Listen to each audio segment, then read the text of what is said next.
Hello friend, आज हम solve करने वाले हैं वैल्यूएशन ऑफ गुडविल का एक एग्जांपल है। 24 number example, Narad limited, page number 74। Narad limited as on 31 March 2012 balance sheet आपके पास है। लायबिलिटी 16 लाख और असेट साइड का टोटल भी 16 lakh. Additional information is given. First, market price of the land and building is 20% more than the book value. ठीक है, तो आपको मार्केट वैल्यू आपको कितनी करनी है, जो भी बुक वैल्यू है उससे 20% आपको इंक्रीज करनी है।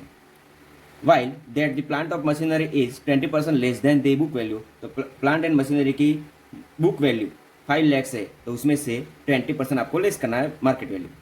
Second number, market price of 20% stock is 20% more than the book value, तो स्टॉक की आपको कैलकुलेशन करने की जरूरत है।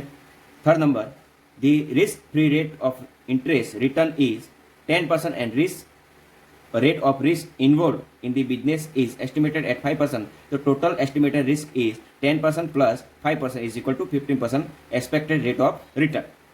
Fourth number, profit after tax at 50% for the last 3 years were rupees 1 lakh, 3 lakh and 2 lakh respectively. It means first year profit is 1 lakh rupees, second year profit is 3 lakh rupees and last year profit is 2 lakh rupees.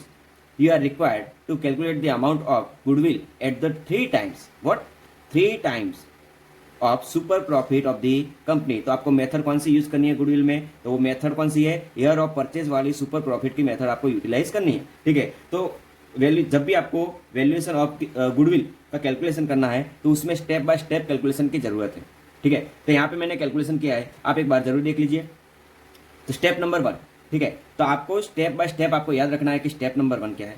Step number 1, calculation of capital employed. तो सबसे पहला step कौन सा है कि calculation of capital employed आपको find out करना है। ठीक है, तो कैपिटल एम्प्लॉयड की फॉर्मूला क्या है, टोटल असेट्स माइनस लायबिलिटी। क्या फॉर्मूला है, total assets minus liability.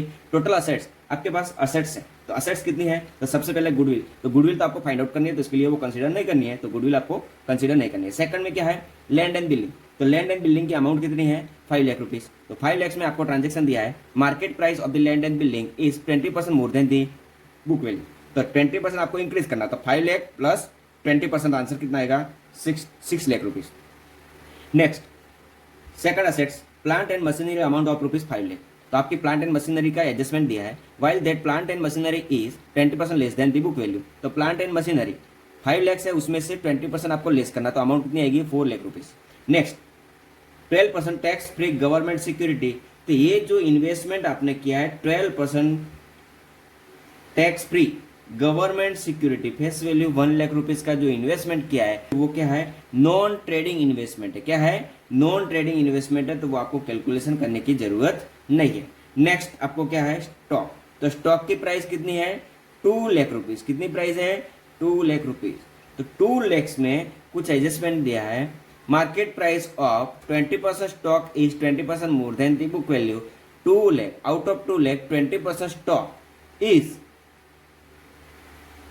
20% of stock is 20% more than the book value. तो 20% स्टॉक की वैल्यू कितनी आएगी, 40,000। तो 40,000 स्टॉक की वैल्यू कितनी है, 20% more than the book value, तो प्लस 20%। तो आपका 20% जो स्टॉक है 40,000 का, उसकी वैल्यू कितनी आएगी, 48,000। रिमेनिंग स्टॉक कितना है, तो 20% स्टॉक की कीमत इंक्रीज हो गई, प्राइस इंक्रीज हो गई, तो फिर आपको क्या करना है, रिमेनिंग 80% जो स्टॉक की वैल्यू है तो वो बुक वैल्यू आपको कंसिडर करनी है। तो 48,000 प्लस 1,60,000, तो टोटल स्टॉक की मार्केट वैल्यू कितनी आएगी, 2,08,000 रुपीज। ठीक है, नेक्स्ट, डेटर्स कितना है, 1,50,000। अगर उसमें कुछ एडजस्टमेंट है तो आपको प्लस माइनस करना है, लेकिन यहाँ पे कुछ एडजस्टमेंट नहीं है, तो डेटर्स की अमाउंट कितनी आएगी, 1,50,000। Next, cash and bank balance amount of rupees 1,22,000। Cash and bank balance amount of rupees 1,22,000। Cash and bank balance never to be increase of market value, वो कभी भी मार्केट वैल्यू में इंक्रीज नहीं होगी। ठीक है, नेक्स्ट आपको क्या लेना है, टोटल असेट्स तो हो गई, अभी आपको लायबिलिटी कंसीडर करनी है। तो लायबिलिटी में क्या है, तो सबसे पहले लायबिलिटी में 10% डिबेंचर। क्या है, 10% डिबेंचर, तो 10% डिबेंचर की अमाउंट कितनी है 3 लाख रुपीज, उसमें कुछ एडजस्टमेंट नहीं है तो 3 lakh rupees. Next current liability amount of rupees 1,50,000, current liability amount of rupees 1,50,000। Next employees profit sharing fund amount of rupees 50,000, तो वो भी आपकी लायबिलिटी तो आपको कंसिडर करनी है 50,000। ठीक है, तो टोटल असेट्स 14 लाख रुपीज और total liability is 5 lakh rupees. तो नेट असेट्स ये आपको क्या मिलेगी, नेट असेट्स,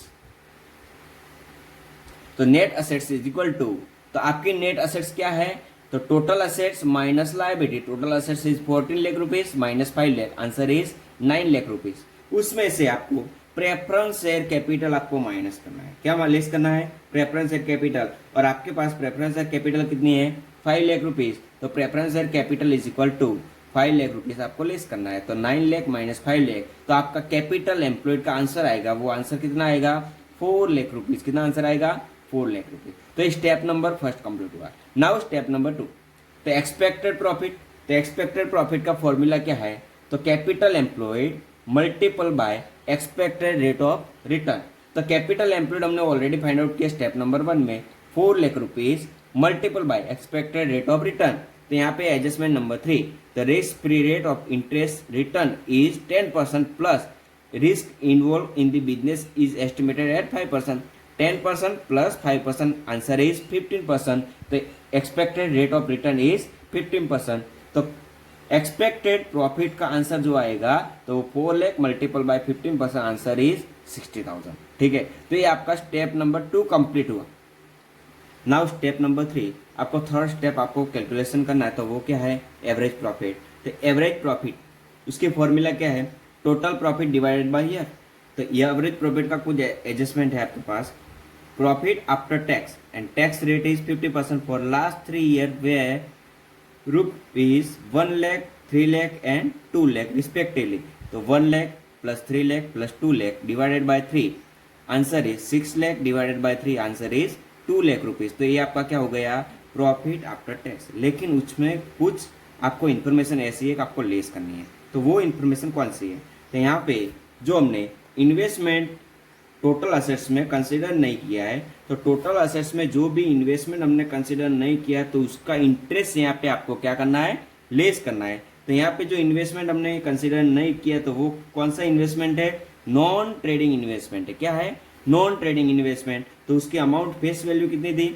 1 लाख रुपीज, तो उसका इंटरेस्ट कितना आएगा 1 लाख मल्टीपल बाय 12%, आंसर कितना आएगा 12,000 रुपीज। ठीक है, तो ये आपका 12,000 इंटरेस्ट ईयरली इंटरेस्ट है, लेकिन आपको जो प्रॉफिट दिया है वो प्रॉफिट कौन सा है प्रॉफिट आफ्टर टैक्स है, तो ये भी अमाउंट आफ्टर टैक्स लेनी पड़ेगी, तो ये बिफोर टैक्स अमाउंट है, तो उसमें से 50% टैक्स लेस करना है, जितना भी टैक्स रेट है प्रॉफिट का उतना टैक्स उसमें से लेस करना है, तो 12,000 माइनस 50% टैक्स, तो आंसर कितना आएगा 6,000 रुपीज, कितना आएगा 6,000 रुपीज। 2 लाख माइनस 6,000 आंसर कितना आएगा 194,000।